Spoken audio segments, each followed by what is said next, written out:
Workshop was held recently at Owerri, the Imo State capital. The secretary and head of the panel, who is also the head market operation MO, a subsector of the Transmission Company of Nigeria (TCN), Engineer Edmond Eje, explained that NEC had issued the metering code to guide the Nigerian electricity industry operators on the proper process of meter installations for power consumers. Engineer Eje, in a presentation, said NEC issued the code and constituted the metering code review panel, comprising of experts who oversee the implementation and periodic review of the regulation. The regulator domiciled the secretariat of the panel with the market operator.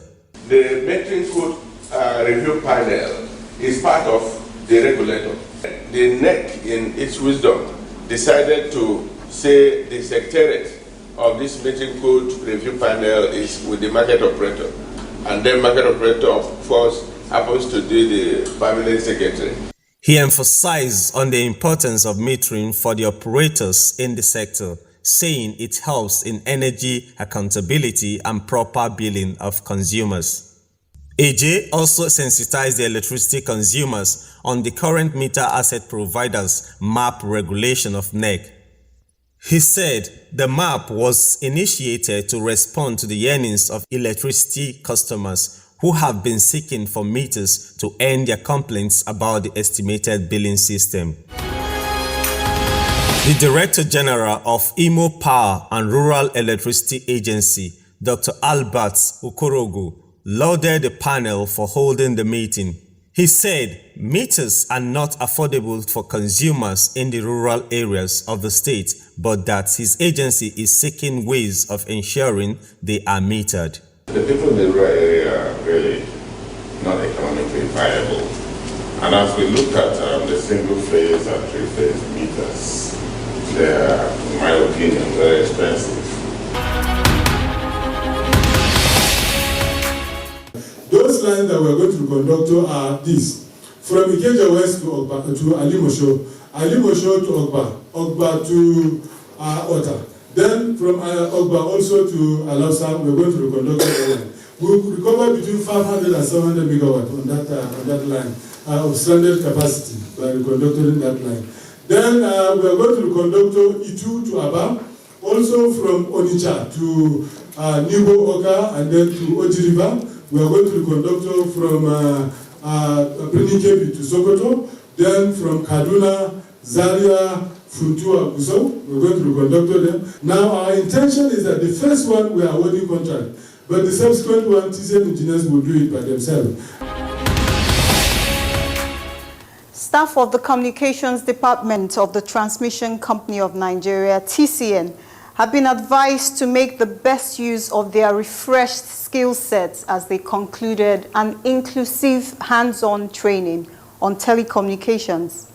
The system operator, Engineer Mamman Lawal, gave the advice at the conclusion of the communications training at the TCN substation in Akwanga, Nasarawa State, recently.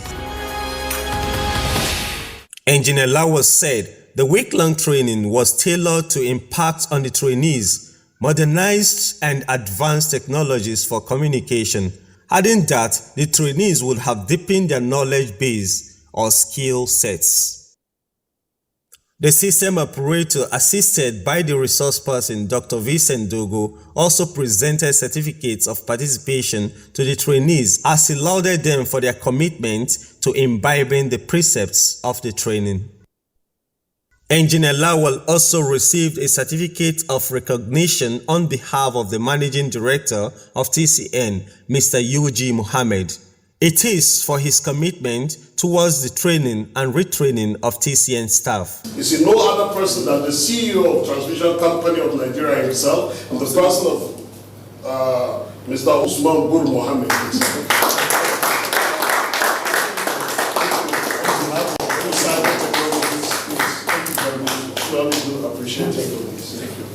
The system operator, after receiving the award on behalf of the Managing Director of TCN, declared the training closed. On behalf of the Managing Director CEO of TCN, we declare this program Thank you. The trainees also shared their experience with Power Wheel about the practical aspects of the training at Akwanga Substation Switchyard. A communication engineer from TCN Abuja region, Ibrahim Aliu, said, "This training gives us a chance to understand and be able to carry out first level maintenance for SDH systems and fiber optic systems in our network, and that will actually improve the quality of communications we have, as well as the protection for the system, and also set the foundation for the automation that is coming." Ogene Karo Balogun from the National Control Center of TCN in Oshogbo said, "With this training, we'll be able to carry out preventive and breakdown maintenance on this equipment, because TCN has deployed them to different stations in the country, and we use them to transmit voice telephony and data acquisition. So with this training, if we are able to carry out breakdown maintenance, it will reduce link downtime and thus improving system stability and reliability. And we also want to thank the management for giving us this opportunity to be able to be involved in trainings like this and for organizing trainings like this. It will make the personnel more equipped to carry out their job functions."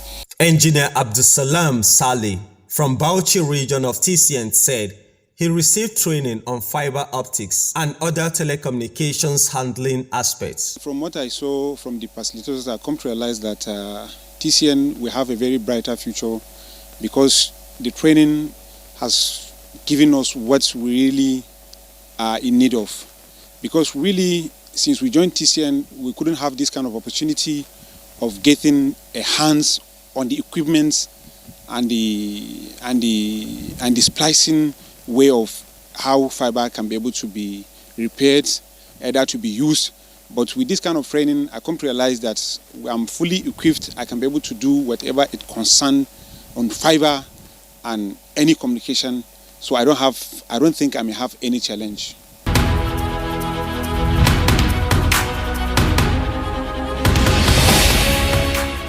We're bringing you more reports in the Power Flash segment. Please don't go away.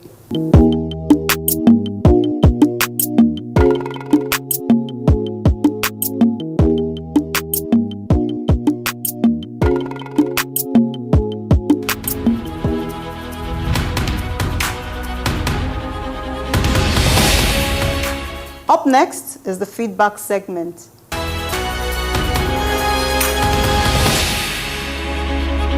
Here are comments on our feedback segment for this edition.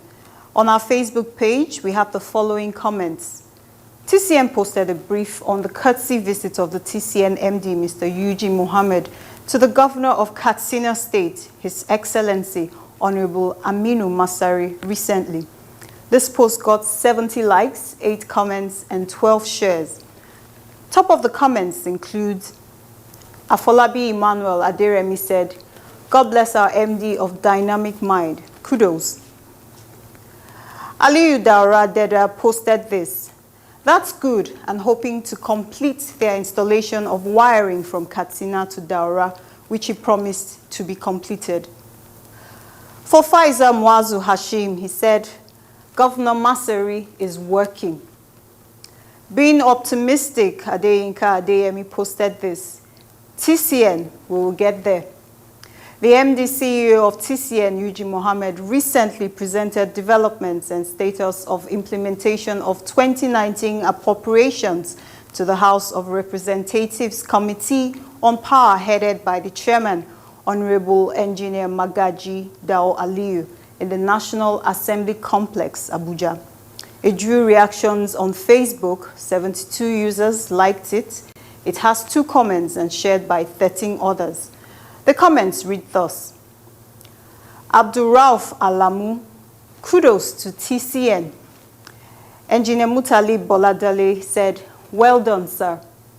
TCN is great. That was a comment from another Facebook user, Seidu Zakari. On the Twitter page, TCN tweeted the National Grid Performance Report capturing TCN and Disco's interface from September 16 to 22, 2019. This tweet got 7 comments, 17 retweets, and 36 likes. Top of these comments include Akim at AK33M tweeted, "So much deficiency in the capacity of the discos. It's more like they are undermining the federal government's TCN efforts. Or how do you explain being allocated certain megawatts, yet a disco rejects? Discos are there to exploit us." This was a tweet by Jude Eke. Another Twitter user, Noel Ehihade, tweeted, "We don't have power from BEDC, only estimated bill monthly." The company also tweeted a report on a training conducted recently in Akwanga, Nasarawa State, on the operation and maintenance of telecoms equipment and fiber optic installation. The tweet has 2 comments, 3 retweets, and 19 likes. Bala Inua at Bala Inua 7 tweeted, "Please conduct such relevant training frequently and involve OEMs of fiber optic technology too." TCN Nigeria at TCN Nigeria tweeted a reply to that. "Hello, sir. Compliments. Many thanks for your suggestion. Good to read from you. Best regards." Another Twitter user identified as SkyVisa at SkyVisa tweeted this. "Greetings, team TCN. Good one indeed. Thank you for following us on our social media handles and giving us your feedback."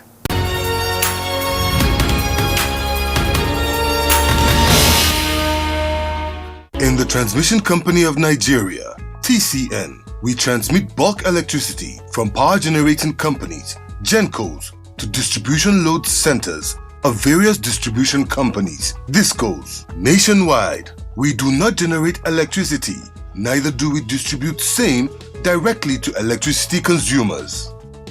TCN has 2 business units, the Transmission Service Provider, TSP, and Independent System Operations, ISO.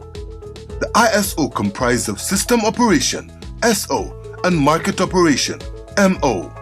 The business units all perform specialized functions under the TCN umbrella. Transmission Company of Nigeria, TCN, wielding power for national economic growth. This message is brought to you by the Transmission Company of Nigeria, TCN. We appreciate you for sticking with us on this program. Join us next week on the same station for a refreshing edition of Power Wheel. This episode and the previous ones are available on our YouTube channel. You can also connect with us on these other platforms showing on your screen. I am Chinwenwa Anyao. See you next time.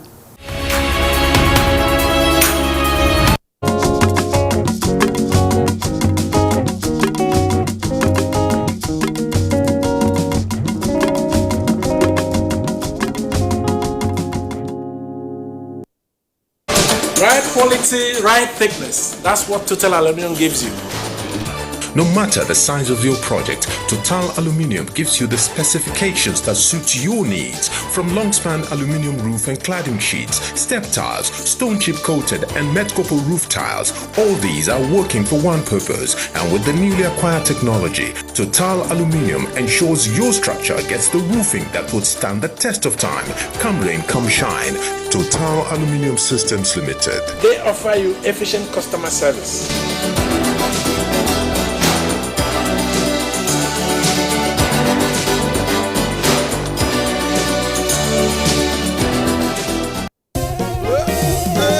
When malaria come knock for your door, he hit you face to face, no grief for ammo.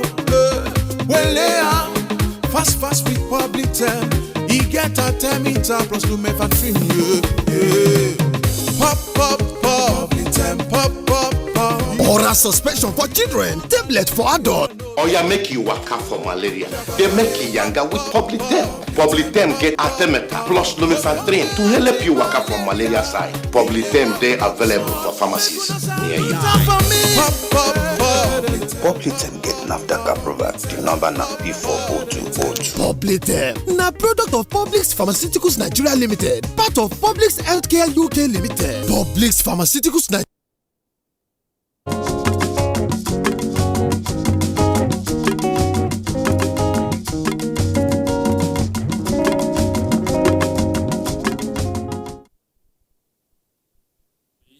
history of 5,000 inhabitants that have come together.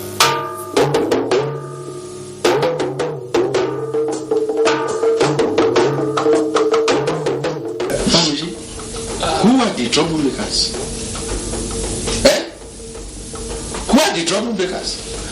And who are the people who are not lovers of peace and concord? Madam ASP, hey, I'm glad to see you here for my bow.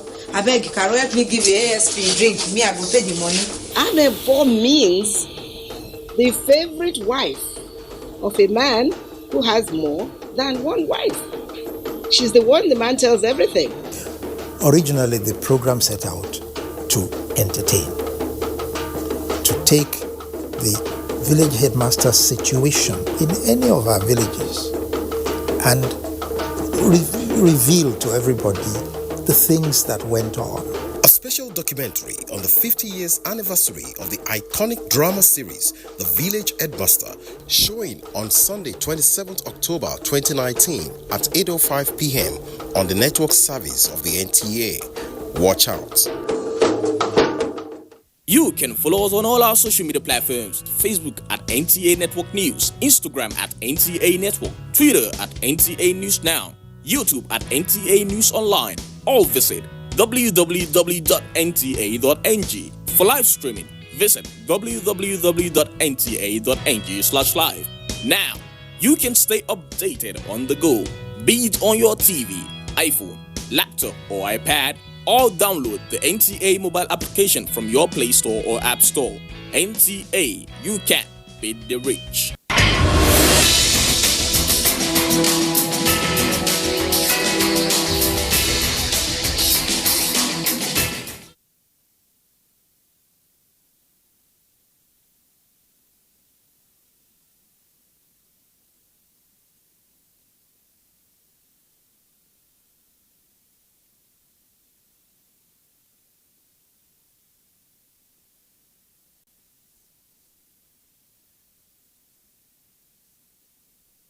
To national development cannot be overstated, but what has remained enigmatic is the new level of development in the area.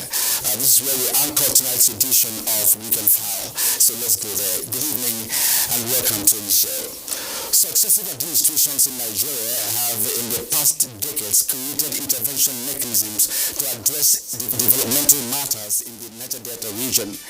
What was then regarded as the most popular strategy tackling Niger Delta problems can be traced to 1961 when Niger Delta Development Board was established.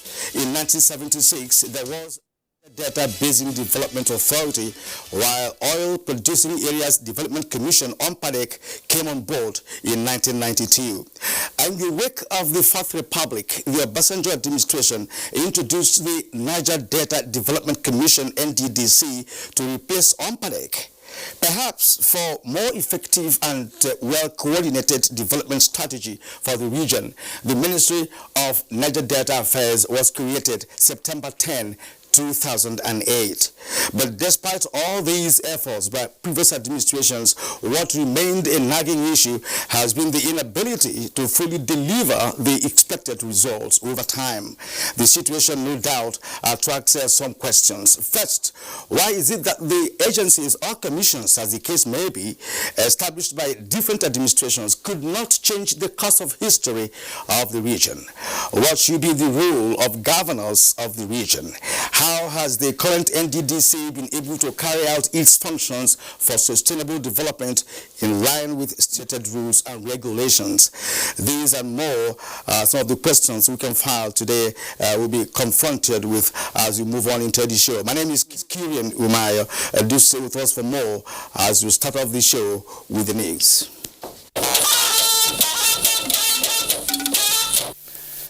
Nigerian youths have been advised to develop trust in all their organizations by honoring every agreement they entered into.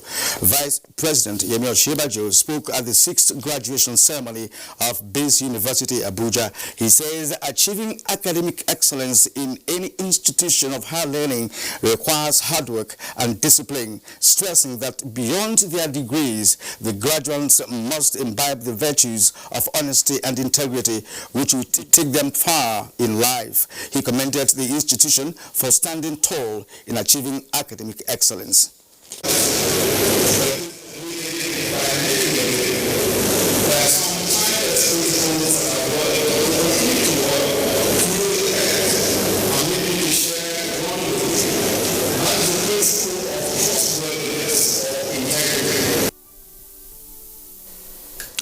The Nigerian Air Force has inaugurated its School of Medical Sciences and Aviation Medicine in Kaduna with a commitment to partnering professional bodies for the smooth running of the institution. Suleiman Abdullahi Rigachokum has a report. To provide adequate medical support for Nigerian Air Force operators.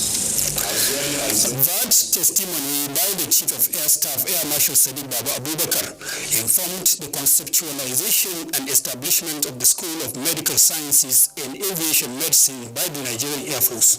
The Tri-College institution, which includes colleges of nursing, medical and dental sciences, as well as allied medical sciences, is deliberately conceived to provide efficient and adequate manpower for the health facilities in the Nigerian Air Force formations.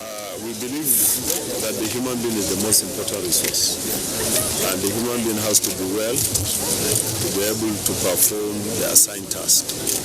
So I believe that this school will add value to what we are doing. The Chief of the Air Staff also gave the assurance that the school, like other services of the force, will benefit the civil populace. So definitely in terms of building capacity, it's not only about the Air Force. Governance is all about the people. The inauguration marks the completion of the first phase of the school development. In Kaduna, I am Suleiman Abdullahi Rigachku, NTA News. Wife of the Nigerian President, Aisha Buhari, has advised Nigerians to embrace cancer advocacy to save lives. This was through her representative, Ajia Haja Sani, during the 2019 Medicaid Foundation Cancer Walk to sensitize the public on the need for regular checkup for cancer and self-examination. Hawa Gimba was at the walk and now reports. These people converge to walk away all types of cancer diseases among the people through preventive awareness work. You can see how huge the crowd is. As everyone is passing by, they must read a shirt or ask what's happening. Representative of Nigerian First Lady, Senior Special Assistant on Administration, Ajo Sani, enumerated the need for all women and girls to go for regular checkup for early detection. One of the main focus is that of promoting the health and well-being of women and children. She's even proposing to set up a state-of-the-art cancer center. Night Assembly, fighting deadly diseases is going to be a priority, and cancer is one of them. We need so many more treatment centers. We need more funding allocated, appropriated to the treatments, and then we need to look at having more regional treatment centers. 2019 Walk Away Cancer put together by MediAid Foundation had top government officials, Nollywood actors, and Nigerian musical artists supporting the foundation to create more awareness. Hawagimba, NTA News. More assurances from the federal government to the people of Niger Delta region that the development of the area will not be politicized. Coordinator of the Presidential Amnesty Program, Professor Charles Dokubo, said this in a meeting with members of the first phase of the Amnesty Program in Calabar, Cross River State. Omo Bassi Edit has that report. The Amnesty Program over the years has helped to improve security and stability within the Niger Delta region. However, the program is not without its challenges, which the federal government constantly seeks to address through dialogue and collaboration with ex-agitators. We are working together because we have a common project that affects all of us. There is no issue that we cannot resolve. Can meet and discuss those challenges that we face. If there are issues that you cannot or you not that will be disturbing you. This is a forum for you to talk about. It's also up to us as leaders to put head together and then first address the issues. The peace right now is going on. You have seen different kidnapping from the Niger Delta before, but right now no kidnapping again. So we are now so okay for us. But we won't let the federal government to be empowered Dokobo to empower the more youth. The meeting drew about 100 leaders of ex-agitators in the phase 1 of the amnesty program. In Calabar, Umar Basidet, NTA News. The National Commission for Refugees, Migrants and Internally Displaced Persons has reached out to victims of the recent attack by bandits and kidnappers in Igabi local government area of Kaduna State. Mejala Adamu has the story. Widowed, orphaned, displaced and dispossessed of their belongings. This is the situation of Hafsatul Ahir and her children taking refuge at Buliero Primary School days after bandits sacked about 20 villages in the Igabi local government area of Kaduna State. Taidu Musa, a head of one of the sacked villages, was a victim of abduction, released after payment of ransom. Large number of dangerously armed kidnappers, he says, live in their vicinity, and they attempt to force them out boomerang as they overpower the community vigilante group.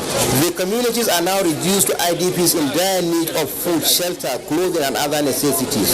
It is amid this state of challenges that the National Commission for Refugees, Migrants and Internally Displaced Persons reaches out to them with interim intervention, a message of condolence and reassurance of government commitment to their well-being. I have also used the opportunity to reassure them that President Muhammadu Buhari is fully committed to finding a lasting solution to the plight of our persons of concern. With these donations and message of reassurance of government towards their rescue, Hafsatul Ahiru and her fellow IDPs say they now feel a sense of belonging. In Kaduna, Mejama Adamu, NTA News. Victims of 2018 flood in Kebbi State have received firm inputs from the federal government. Governor Abubakar Atiku Bagudu of Kebbi State flagged off the distribution. Usman Abdullahi Shehu was there for NTA News. The 11,345 affected farmers were drawn from 8 local governments of Aleru, Birnin Kebbi, Bunza, Dandi, Jega, Kalgo, Gwandu and Shanga. Each beneficiary is expected to receive 9 bags of fertilizer, seeds, agrochemicals, and 1 spraying machine. Governor Abubakar Atiku Bagudu, who urged the beneficiaries to make judicious use of the items, disclosing that the support was an initiative of the National Food Security Council, covering all states affected by flood disaster in the year 2018. Pointed out that 23 billion naira was allocated for all the affected states, adding that 8 billion naira was also allocated to states affected by conflict, as executed by the National Emergency Management Agency. We call on all stakeholders to monitor the distribution of these items so that they would go to the right local government, and even when they go to the right local government and the right beneficiaries in the right quantities. The representative of the National Emergency Management Agency, Abubakar Yusuf, said 149 trucks of the support materials were delivered to Kebbi State. The chairman, State Emergency Management Agency, Alhaji Sani Dododo, stated that last year, Kebbi State government has spent 400 million naira to cushion the effect of flood victims throughout the state. A representative of the beneficiaries expressed gratitude over the gesture. In Birnin Kebbi, Usman Abdullahi Shehu, NTA News. The Economic and Financial Crimes Commission, EFCC, has accused the immediate past governor of Ekiti State, Ayodele Fayose, of allegedly threatening one of the prosecution witnesses. Fayose is facing an allegation of money laundering to the tune of 6.9 billion naira before Justice Chukwujeku Aneke of the Federal High Court sitting in Lagos. Abolore Obara reports. Counsel Rotimi Jacobs, SAN, told Justice Chukwujeku Aneke that the anti-graft agency decided to use another witness in the place of the one allegedly compromised by former governor Ayodele Fayose. Jacobs alleged that the defendant met and threatened the witness, Adewale Aladegbola, the bullion van driver with Zenith Bank, Ado-Ekiti branch. The prosecutor said, as a result of the alleged threat and compromise, the witness turned around his testimony earlier given when he appeared before Justice Mojisola Olatoregun to give a different evidence from what he wrote in his statement at the EFCC office during investigation. On the other hand, the defense counsel, Ola Olanikpeko SAN, contended that prosecution did not have the liberty to change a witness just because such a witness failed to give evidence favorable to them. We brought a false witness initially, and we just discovered that witness was had been tampered with, and not only tampered with, it was suborned. He was told to come and tell lies in court, and he made statement to us. Well, there is no evidence before the court that a witness was tampered with. Yes, so those were white statements made in open court. We are not aware of that. We've not seen any evidence to that effect. And that is why we said if they have anything to say, they should go and make it formal. Justice Aneke adjourned the case till 28th of November for ruling in Lagos. Abolore Agbara, NTA News. Rivers State has emerged first overall in the 32nd Festival of Arts and Culture, tagged Our Realty, Our Pride. 30 participating states showcased the diversity of the nation in the week-long cultural fiesta. Elizabeth Omoko reports. Overall at NAFES 2019 goes to Rivers State. Ogun State took the second position.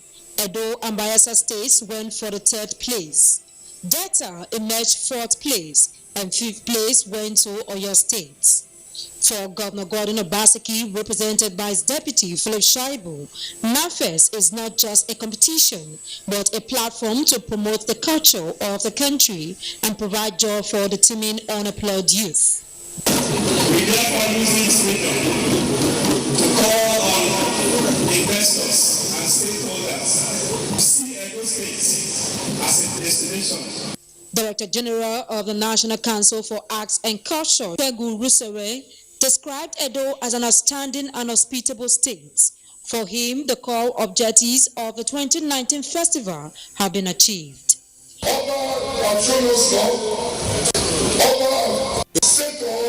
This is a home for us. We can always come back here. High point of the closing ceremony was the presentation of different categories of prizes to winners. Earlier, a golf tournament was held as part of NAFES closing activities. The Benin monarch, who performed the tee-off for the tournament, re-echoed sports and culture as tools for national integration. The people of Nigeria deem this fit that NAFES will come and join us this year. I am grateful to the people of Nigeria. Plateau State won the 2020 hosting rounds. In Benin, Elizabeth Omoko, NTA News. You are watching Weekend File on the network service of the NTA. Our focus tonight is on the development of the Niger Delta region and the scorecard of the NDDC 19 years after its establishment. You'll hear from our correspondents in the Niger Delta states momentarily. We'll be back shortly. The National Institute for Legislative and Democratic Studies, in affiliation with the University of Benin, invites members of the public to the third convocation ceremony of its postgraduate program. Dignitaries expected at the event include President, Federal Republic of Nigeria, Muhammadu Buhari, GCFR, and the visitor to the University of Benin, President of the Senate, Ahmed Lawan, CON, Speaker, House of Representatives, Right Honorable Femi Gbajabiamila, the Emir of Kano, and Chancellor Uniben, His Highness Muhammadu Sanusi II, CON, Acting Pro-Chancellor and Chairman, Governing Council Uniben, Dr. Timlak Midamut, Vice Chancellor of the University, Professor FFO Erumese, among others. Date, Monday, 28 October 2019. Venue, Room 022, Senate Building, National Assembly, Abuja. Time, 10 a.m. prompt. Special convocation lecture to be delivered by the former President of the Senate, Dr. Ken Nnamani, GCON. Announcer, Professor Abubakar Olarewaju Suleiman, Director General, National Institute for Legislative and Democratic Studies.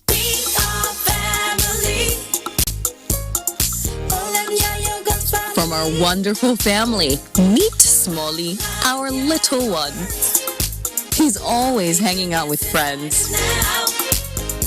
Packed with healthy nutrition, nourishing vitamins, power-up protein, strength of calcium, revitalizing energy. Hollandia yogurt is bursting with goodness inside and out. Hollandia yogurt, it's all good. Hollandia! My busy now today or 4 days when my girls won't come visit and I need to come go expire. Oh, my guys, they can't follow me watch this match. I must not fold the hand. Hey,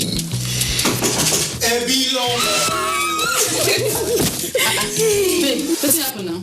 Sorry to disappoint you, but my subscription don't expire. The match is not on my GoTV package. Now your holla be that. I beg, give me your phone. Make I show you how you go take do it for my GoTV app for your phone. Life is so much easier with my GoTV app. Make payments, clear error messages, change your package. You can also check your due dates and keep abreast of your payment history. With the corner, The new My GoTV app is everything you need in one place. So what are you waiting for? Download My GoTV app now from Google Play or App Store to enjoy the easy life. GoTV. Live it, love it.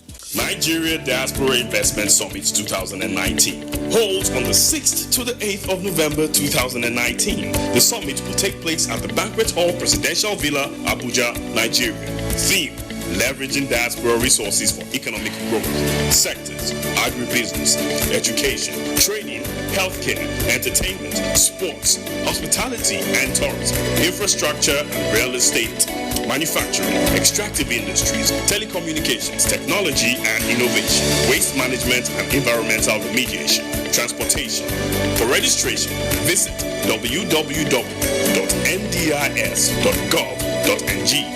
For participation and sponsorship, please call 090-177-77008, 0817-2244-660. Convened by the Nigerians in Diaspora Commission.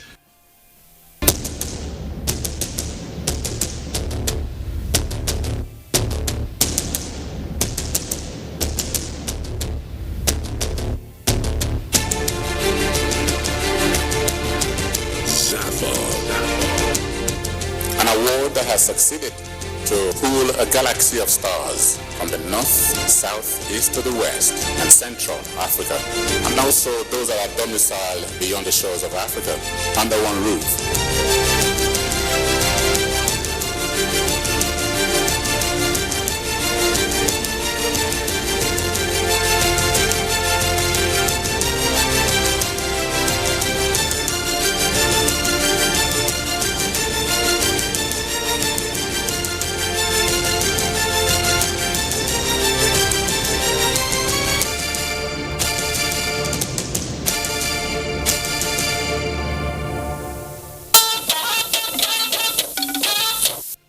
You're welcome back and thanks for staying with us up to this moment on the program. Now, let's begin from the state hosting the headquarters of the NDDC, and that's Rivers State, where mixed reactions have trailed the performance of the commission, as reported by Emmanuel Lene. Since its establishment in 2001, the Niger Delta Development Commission, NDDC, has embarked on various physical infrastructure projects and programs that have positively impacted on the lives of Rivers people. These projects and programs cut across transportation, health, education, agriculture, and other sectors of the state's economy. While some of these projects have been completed and impacting lives of the people positively, many others are at various stages of completion or abandoned years after they were initiated, raising doubts on the sincerity and commitment of the Commission to fulfilling its mandate to the people. Like if you go to our Woji Housing Estate now, for a long time they just stopped the contract there after filling some letter and left. From trailer park into a Jama community. That's an abandoned project carried out by NDDC. It's abandoned, and it has added more suffering to the people. For a state in their need of development, many believe that if the monies allocated to the Commission had been properly utilized, Rivers State as a strategic state to the NDDC would have been an El Dorado There has been a lot of sabotage on the part of the NDDC and, of course, the contractor. I believe that as we go to commission projects and to visit ongoing projects, Nigerians and especially people from Niger Delta will see what the funds from the NDDC is being used for. The consensus is that though the NDDC may have done its best in developing the state, more still needs to be done to meet the expectation of the people. In Port Harcourt, Emmanuel Lene. In Akwa Ibom State, the Niger Delta Development Commission has made several attempts to intervene in critical sectors in order to alleviate the plight of the people in line with its mandate. However, observers believe such efforts of the Commission are marred by shabby, uncompleted and abandoned projects across the state. Clement Barakui tells us more. The Niger Delta Development Commission came into existence as an interventionist agency to provide succor to the oil-rich Niger Delta region and as a way of bringing federal government presence closer to the people. Since its inception, the Commission has recorded successes in line with its mandate in Akwa Ibom State. NDDC has done a lot, but at the same time, we need to make a policy for NDDC to function properly. As good as the intention of the founding fathers of the NDDC may have been in repositioning the Niger Delta region towards development, there are major concerns among residents of Akwa Ibom State about NDDC project. The only problem we're having with NDDC project is that they will just bring the tar, pour it on the surface, and then they will go without doing a concrete job. Behind me is a 12 classroom block project. Contract for this project was awarded in 2007, and this is supposed to be a signature project of the NDDC in primary school Afara Fort in the Uyo local government area. However, the project has since been abandoned. We have several of NDDC projects within the village.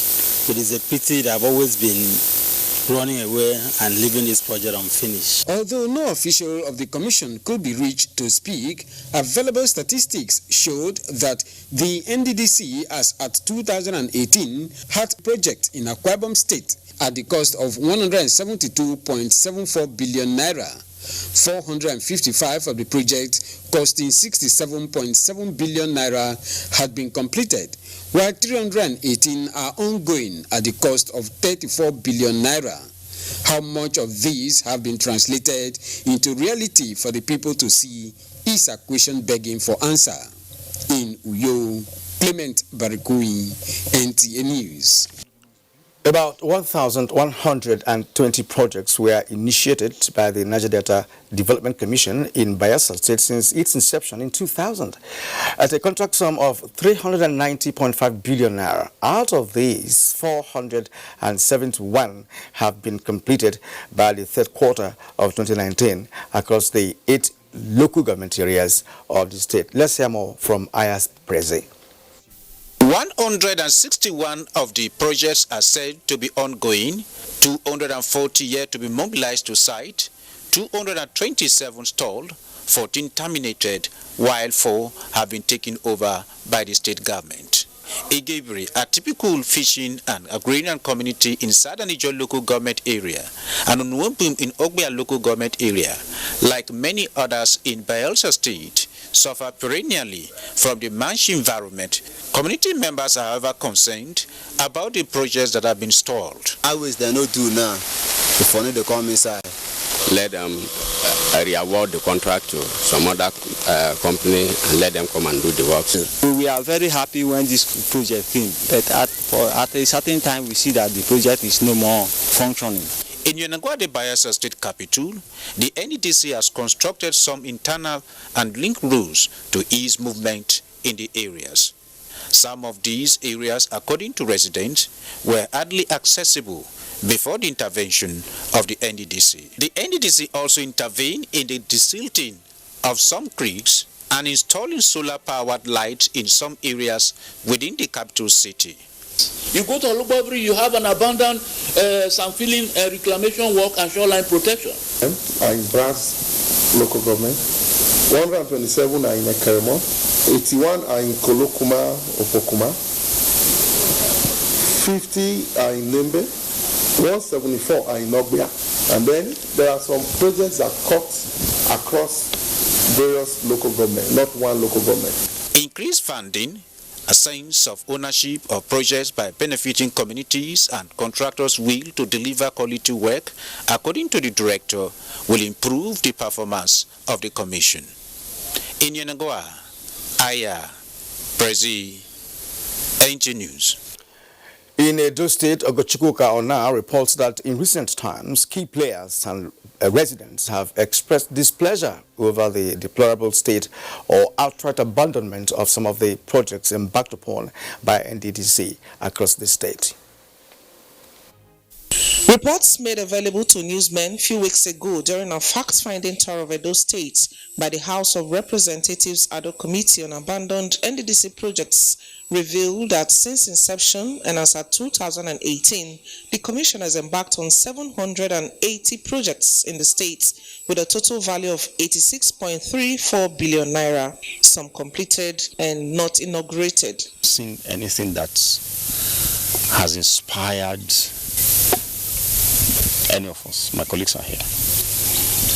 And the bottom line, basically, is that the NDDC is not living up to their own contracts. Various attempts to confirm the current state of such projects and their locations were unsuccessful, as those in authority at the Benin office could not be reached.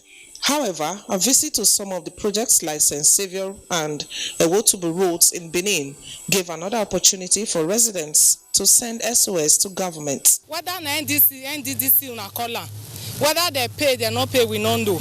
We beg government, make them answer us. All this suffering is too much. The state government entered into a 40%, 60% memorandum of understanding with NDDC to complete the Benin Abraka road, and years after, while the government has met its own side of the bargain, the reverse is the case from NDDC. Problem is that agency is just grossly mismanaged. A lot of many quarters have been complaining that their job is not up to standard as it used to be before. If there is reasonable proof that the contractor took money under the auspices of NDDC and did not perform, it should be taken to court, charged and punished to serve a deterrent to other contractors. Some other projects said to be awarded and not completed include a substation and transmission line in West Africa's largest gas reserve in Orio local government area. The project, when completed, is expected to power 400 villages. Others are Uromi Road in Ekpoma, awarded in 2012 and still in bad shape, and a 696 students hostel at Ambrose Ali University Ekpoma, Esan West. In Benin, Ogochukwu Ona, NTA News. And now, Doris Olumoko from Akure, Ondo State, takes a look at NDDC's activities in the Sunshine State. The activities of the Commission are evident in Ondo State, as 80% of the resources goes to the two oil-rich local government areas of Ilaje and Eseodo, while 20% is spread across the non-oil producing areas of the state. So many projects have been awarded by NDDC in the last 19 years. This hostel project here at the Federal University of Technology Akure, FUTA, is one of the several abandoned projects embarked upon by the NDDC. This hostel project was inaugurated in year 2005. 14 years down the lane, nothing has been done to complete this project. Another NDDC project which is yet to be completed is the 132 kV transmission line and 132/33 kV substation project meant to serve the people of the southern senatorial district of Ondo State. If funds are available, we'll be able to finish this project quickly. From revelations that we are now getting, we have seen that even the current president has asked for a forensic audit of the account of the NDDC. It then means that there are some things that should have been done and that were not done. And maybe the litany of abandoned projects speak to this inadequacies. Observers call for externally induced examination of the Commission to evolve better performance of its core mandate in the interest of the masses. In Akure, Doris Ulumoko, NTA News. Thank you indeed, Doris. Quite revealing reports of progress in some areas and abandonment in others. But the man in charge of the supervising ministry, and that's the Minister of Niger Delta Affairs, Senator Godswill Akpabio, was also Governor of Akwa Ibom State. He is here in the studio, of course, to also share his views and thoughts on the development. But that will be after the break. Don't go away.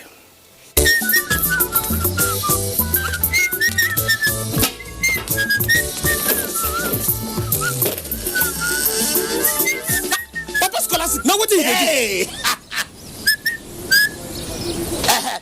Emeka, drive the limousine Bugatti, come inside now.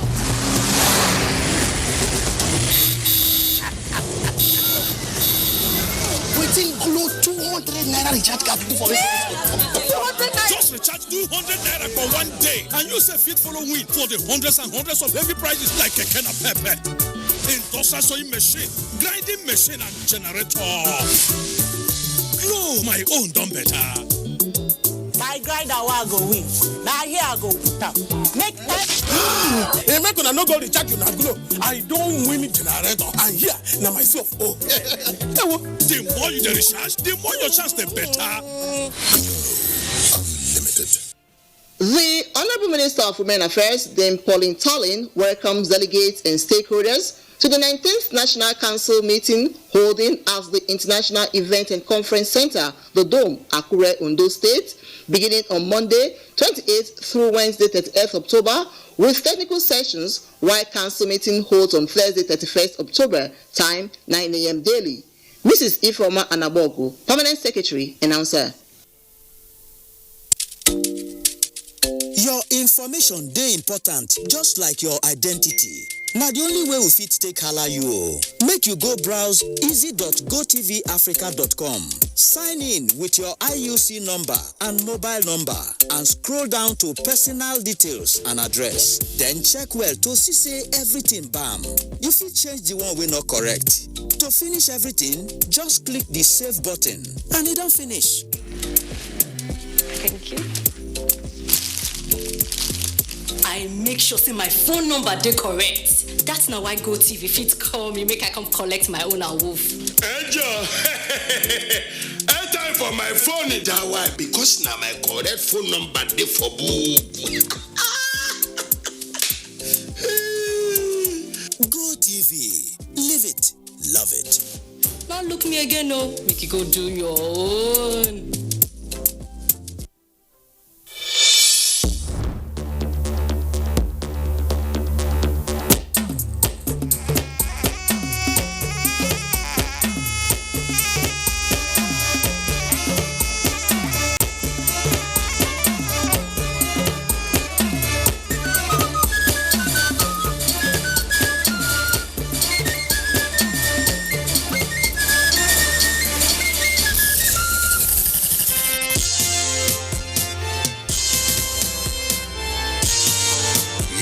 About to witness the commencement of the most stimulating and compelling contest on television. This contest is only for the strong, the intelligent, and the talented. Get ready for the Unity Challenge reality TV show. Coming soon.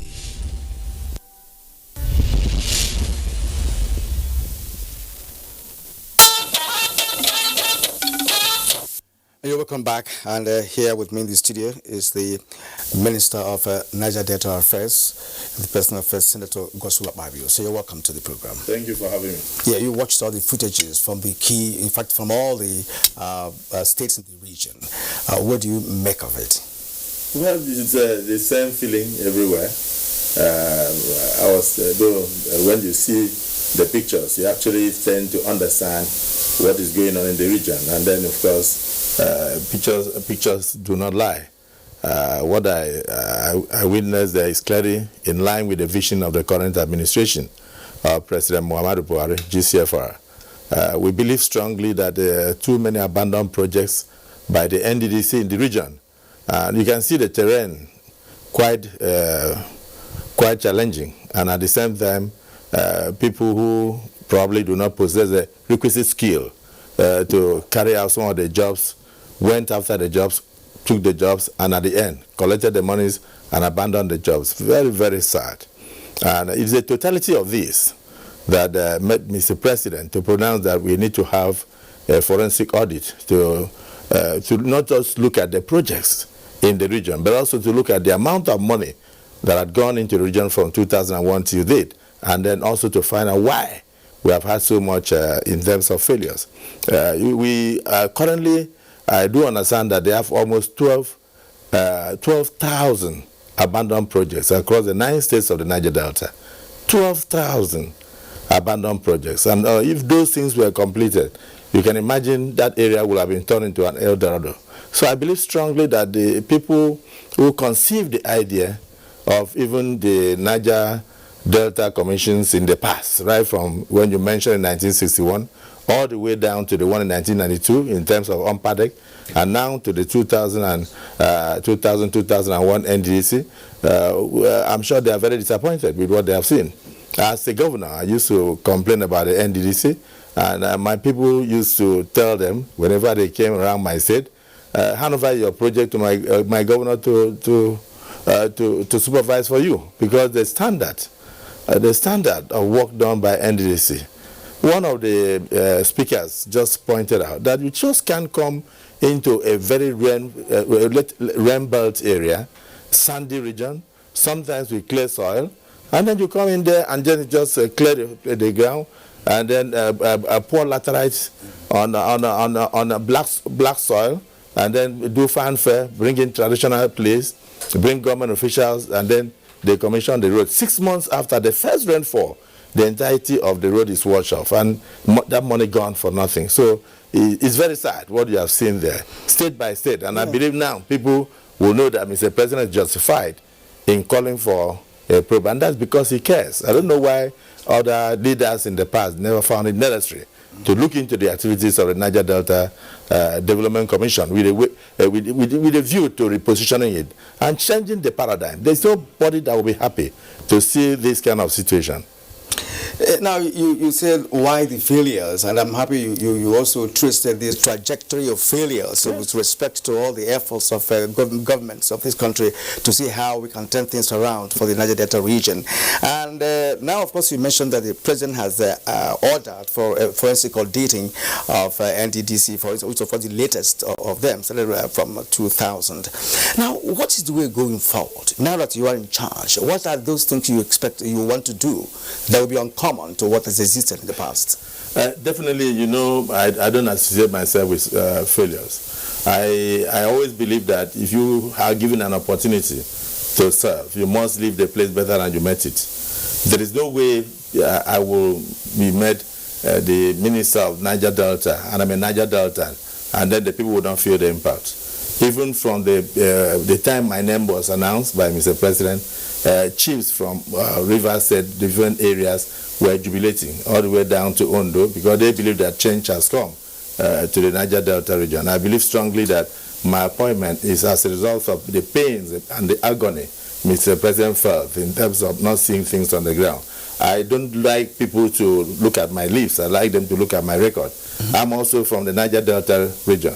I had the opportunity of being a governor for 8 years, and to the best of my knowledge, I did my best. And then, of course, some of the roads I did 11 years ago are still functional till today. No pothole on them. And one of them is the Idoro Road that goes all the way to Itu. In spite of the fact that we have about 2,000 trucks carrying gravel and stone base from Akampa in Cross River State, and passing through that road. You don't have a single pothole up to this moment, 11 years after.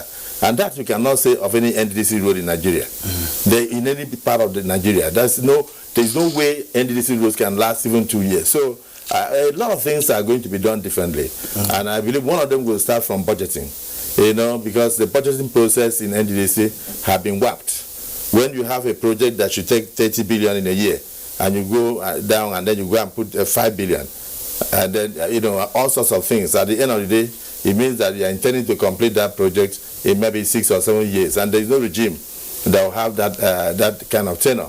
So we will start from budgeting. We will put money where we actually want to complete projects. We will not spread thin, where we want to make sure that every region or every village has something, and at the end of the day they have nothing after a year. So we will start from the budgeting process for 2020, and at the same time, with this audit coming up, we will look at the low-hanging fruits. What are the projects that are at different stages that we could just plug into and then commission for the benefit of the people? 20 years or 19 years after, or let's say almost 23 years after they started the headquarters of the NDDC by Ompadek in 1996, 23 years after, NDDC is still paying rent. As at the last count, they are paying 300 million a year for the headquarters building in Port Harcourt. 300 million. I think they are paying it to Rivers State government. 300 million. And I hear that the rent may likely increase. So when I was appointed the minister, I went with the Honourable Minister of State. The first thing I ordered was that you can't stay here. Even the headquarters building is not even renovated, where they are saying. As I said, we must move to the headquarters. You can't have a commission with so much funds going into it, and they are saying rented apartments across Nigeria, across the entire region. So I have given my word to Mr. President, and that we are determined that within the next 6 to 8 months, he will commission the 13 stories headquarters of the NDDC. For the first time, let us start from there. And then we are also going to undertake this forensic audits and also project auditing. We will look at those projects out of the 12,000, the ones that we mesh, the ones that we donated to institutions around, and the ones that we can complete for the benefit of the people. And then we are also going to look at the healthcare situation. This is a region that is totally polluted. The land is terrible. And so in some instances, you need land reclamation because you don't have even land to farm because of the pollution that is going on there as a result of all exploitation and exploration. And so we need to get back the soil for the people. So side by side will be remediation, side by side with infrastructure. We'll look at how can we assist the people in the region in terms of healthcare. So many people are dying of cancer, and then the hospitals are not there. And they're avoidable diseases. In some instances, even childbirth. So we are planning, so many things are on the drawing board right now, and we are brimming with ideas. We just want to get started. Yeah. But to be honest with you, in the next 3 years of Mr. President's tenure, for this second term, you hear positive stories about the NDDC. All right, you said something very important, and that's the fact that the headquarters is in Rivers State, and perhaps NDDC is paying rent to government of Rivers State, who is also one of the United Delta states we're talking about. All right, now, and you saw, Ogochukwuka's report, one of our correspondents, from Benin, he actually gave a soundbite to the governor of the state of Baseke, who complained also bitterly. Now, and you were a governor in Akwa Ibom State. Should there be a kind of synergy between NDDC, your ministry, and of course the governors of the area? Well, we tried one. For instance, we have a community in Akwa Ibom, in Ibno, Mpanak, where Mobile has its operational base. And the road going there with about 4 bridges were in terrible situation. NDDC decided to intervene, and for 11 years, NDDC could not finish the road. And no sizable amount of work was done. So I had to take over the road. I had to intervene, and I went in there, and we partnered with ExxonMobil. And ExxonMobil was able to bring their own part. The state government brought its own part, but NDDC did not bring their part. But thank God, we decided, the government believed in doing a good job. So that road is now dualized, and the people can now move from place to place. So I think that kind of government NDDC partnership is something that must be encouraged, where the funds of the NDDC cannot meet up with the project costs. I think the government of the state should partner with the NDDC. Even local governments should do the same. But for me, I think that so much money had gone into NDDC. We should have done targeted projects that would change the lives of the people. If we are going to say we are going for employment opportunities, we should have been able to have some clusters of small and medium scale industries here and there.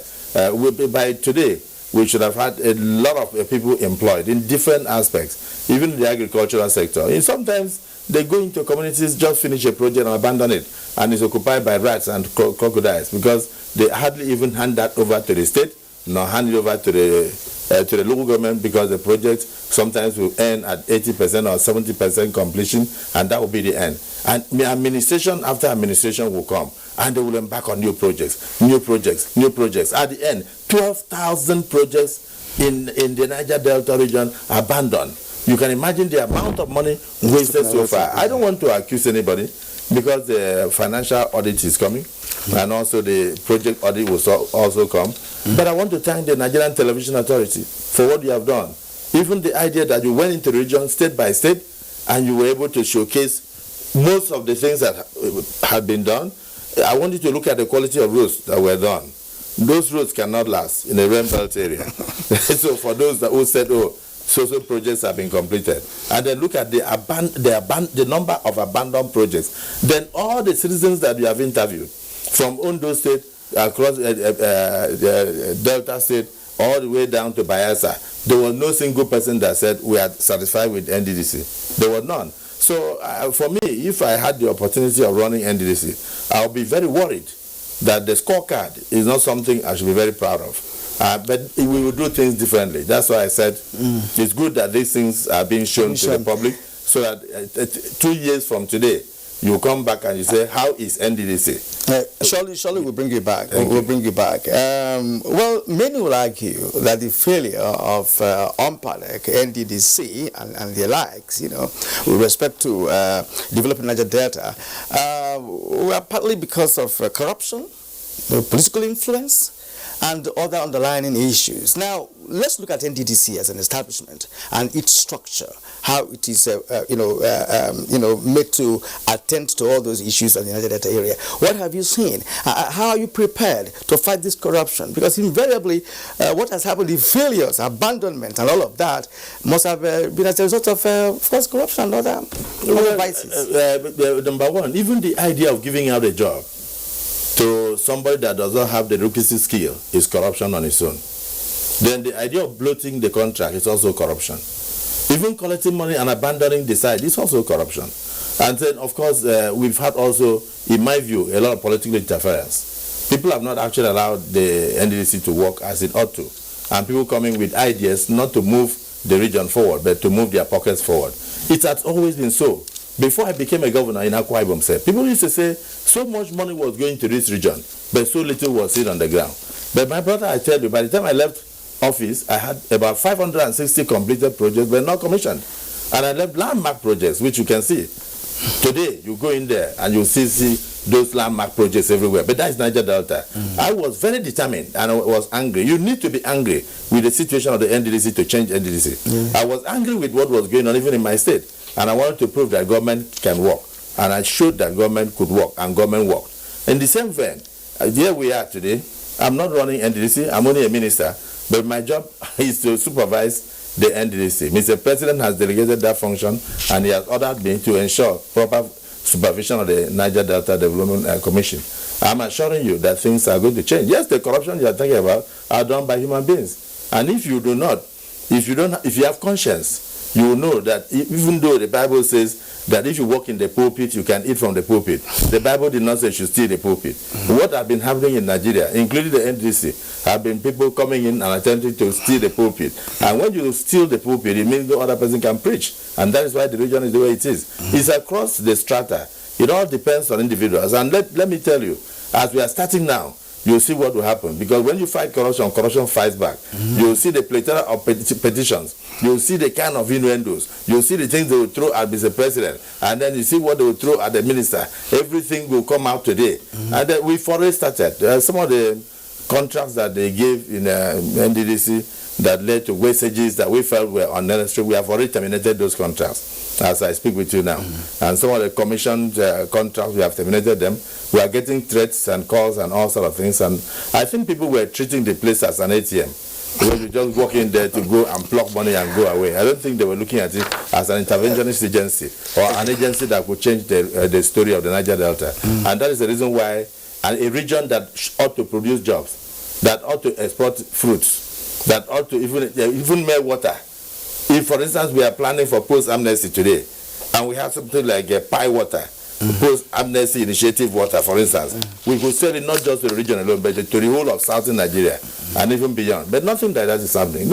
No single factory, no industry, nothing.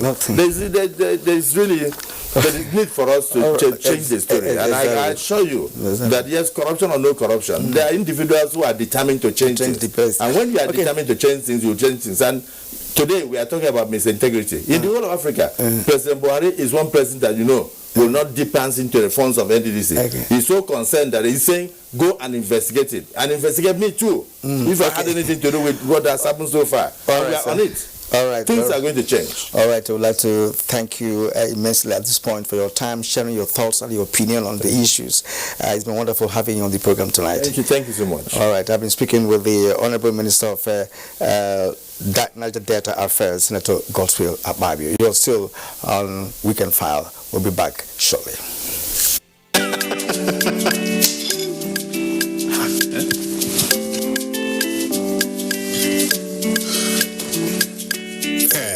Channel where you watch just now don't waka. No panic. There's no panic. You go do it by yourself like ABC. Oh yeah, press the menu button on top your remote. Scroll up and down till you see Information Central. Then press OK. Press OK. Check the signal strength and quality. If the signal strength and quality pass 70, make you press the exit button, go back. Go advanced options, then choose installation, then go to reset and press OK. Wow, now you say fit catch all those channels will be one miss road by yourself. Yes, make your groove for no loss. You see as I do am, Abi? And I see as I do am. Go TV, live it, love it. And I see as we do am. President Muhammadu Buhari has described the death of retired Deputy Inspector General of Police Muhammadu Dan Maldami as a great loss to the country. A statement by the Senior Special Assistant to the President on Media and Publicity, Garba Shehu, President Buhari condoles with the family and friends on the passage of the late DIG, describing him as a remarkably dedicated officer with untainted record of service to the country. President Buhari prayed to God to bless the soul of the deceased and grant his family the fortitude to overcome his loss.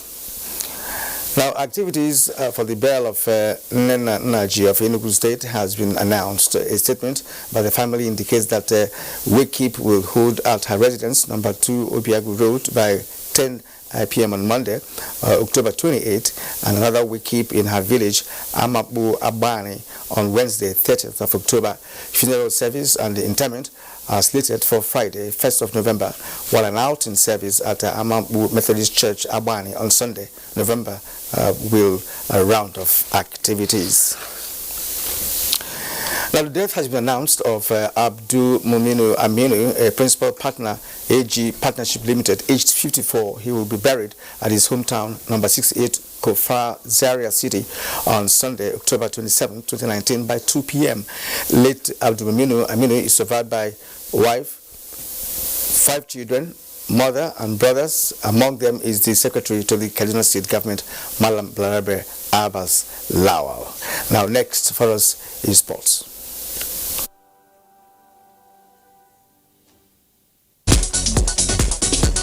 25 athletes who excelled at this year's National Youth Games in Ilorin, Kwara State will get full scholarships from Nigerian Tulip International Colleges and Nadi University Abuja.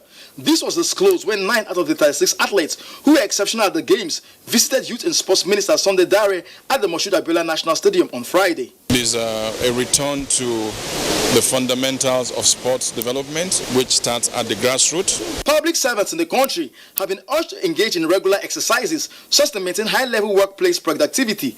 This was part of the submissions from the stakeholders on the October edition of the Federation of Public Service Games held at the Moshood Abiola National Stadium, Abuja. Important to healthy living. If you look at the turnout today, and if you look at the spirit with which the civil servant gathered, people are happy. Jogging is good for our health. We are also expecting that all public servants should go key into the FEPSGA program. The finals of the 2019 Chevron Junior Tennis Championship ends on Sunday at the Lagos Lawn Tennis Club. The competition is a climax of a project which saw over 1,500 junior players trained in 7 communities across the country. 64 players made it to the 5-day tournament in the under-12 and the under-16 girls categories. In some of the semi-finals played on Saturday evening, Rebecca Ekpa-Young beat Mary Odofia 9-4 to make it to the final of the girls under-16, while Sheung Ogunshaki beat Lucky Danjuma to qualify for the under-12 boys final. We are happy that those that we have looked up to be among the top talents are the ones that have come through to the semi-finals and finals. Mabiokuta, Lekon Agbode reports that former Ace national footballer and coach Kade Ekana is full of appreciation that Suko is coming his way over the hip injury that has been tormenting his life. He sustained the injury during his active day as a national footballer, and Abuja-based hospital has volunteered to treat him for free. I think it is better for the government or the federation itself to look into players' welfare medically. With sports updates, Gift George, NTA News. And that's our show for today. We thank you for watching. Do join us again next Saturday when we come back with a fresh package of news, views, and analysis. Good night.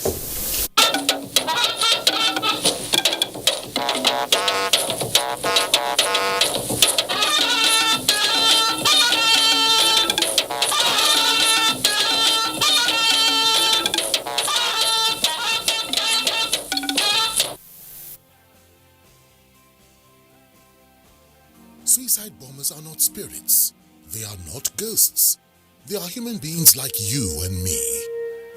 They live amongst us. They are your neighbors. They are your friends today, but terrorists tomorrow. So you must know your neighbor now. Security begins with you and me. Know your neighbor. Be vigilant. Be security conscious. Report suspicious persons, objects, and movements to the police and other security agencies. The security of our nation is a duty for you and me. If you see something, say something. Nigeria, unite against terrorism. This message is brought to you by the Federal Ministry of Information and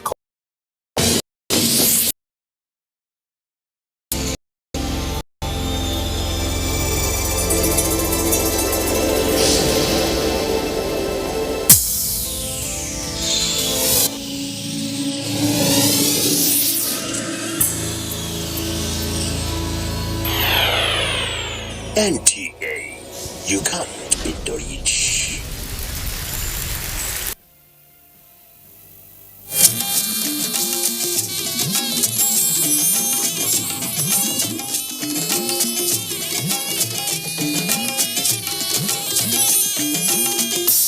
This is the network service of the NTA.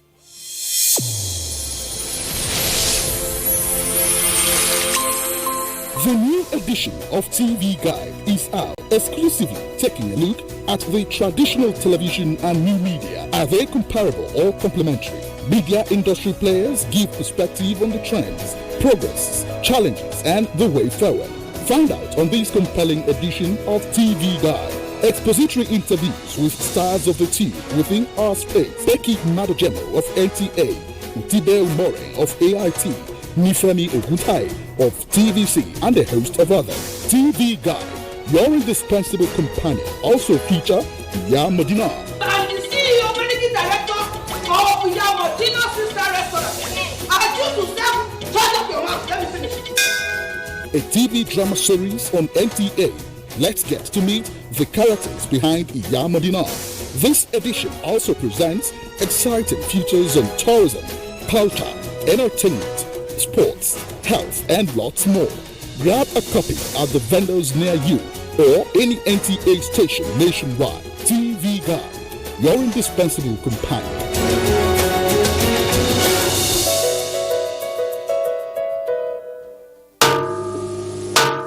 The NTA and the Village Headmaster family are pleased to announce the commemoration of the 50th anniversary of the award-winning Village Headmaster television series. Monday, 28 October 2019, command performances of the Village Headmaster at the Terraculture Arena, Victoria Island, Lagos. Red carpet, 5 p.m. and live performance, 6 p.m. Tuesday, 29 October 2019 at 10 a.m. Roundtable discussion at Freedom Park, Broad Street, Lagos. Theme: Drama, a tool for national development. Chief host Alhaji Lai Mohammed, Honorable Minister of Information and Culture, supported by the Director General of the Nigerian Television Authority, NTA, Malam Yakubu Ibn Mohammed. Join the NTA and the Village Headmaster family as we celebrate this Golden Jubilee. Attendance at both events is strictly by invitation. Announcer, Organizing Committee.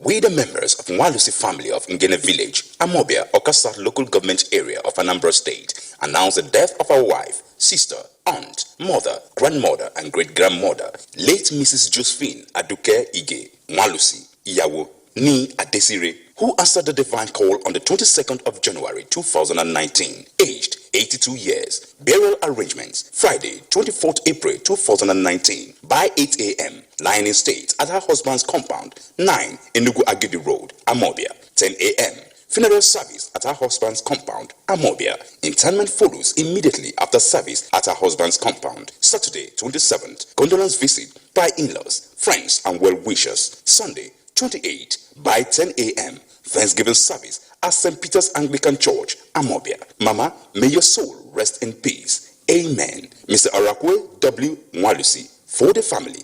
Announcer.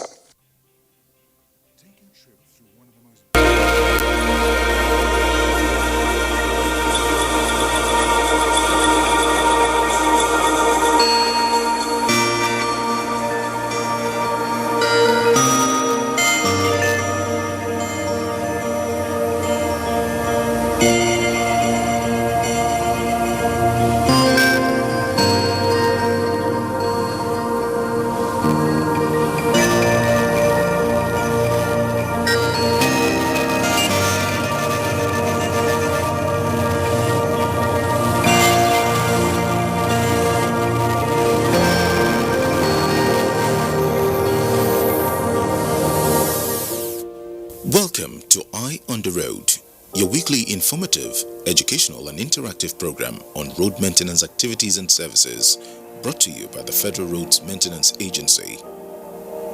Roads have been constructed in the country since the early 1960s, but no adequate maintenance had been carried out on them until the 1980s. There was a maintenance department in the Federal Ministry of Works which was responsible for the maintenance of federal roads, but poor budgetary allocation saw the ministry choosing to concentrate on construction rather than maintenance of existing roads, no doubt in an effort to open up more communities. This, of course, resulted in a dilapidated road infrastructure. In a bid to address this, the Federal Roads Maintenance Agency was established. The Federal Roads Maintenance Agency Establishment Act No. 7 of 2002 was enacted by the National Assembly. With this act, FEMA became Nigeria's first institutional mechanism for monitoring and maintaining all federal roads in the country. At the time of its establishment, about 70% of the federal roads were in very bad shape. Since inception, the agency has had 4 governing boards and 9 managing directors. Chairman of the 5th governing board of the agency is Mr. Tunde Lemo, while Engineer Nuruddin Rafindadi serves as Managing Director. It is customary for FEMA's management to convene at least twice a year an assembly of all field operatives along with management staff at headquarters. These regular fora provide a platform for the agency's top personnel to deliberate on developments in field operations, administration of projects, personnel and physical assets, and on strategies to address challenges and constraints. With the recent inauguration of the 5th Governing Board for the agency, this latest forum was widened to include a professional colloquium of discourse with vital stakeholders that will examine the solutions to identified constraints and challenges as they impact the delivery of the agency's statutory mandate. Today on Eye on the Road, we shall be focusing on the end-of-year stakeholders meeting which held at the International Conference Center in Abuja with the theme, Road Maintenance and Reforms, Legal and Institutional Framework. The conference also provided an opportunity to recognize and reward deserving staff and acknowledge the input to the organization's achievements by those who have retired.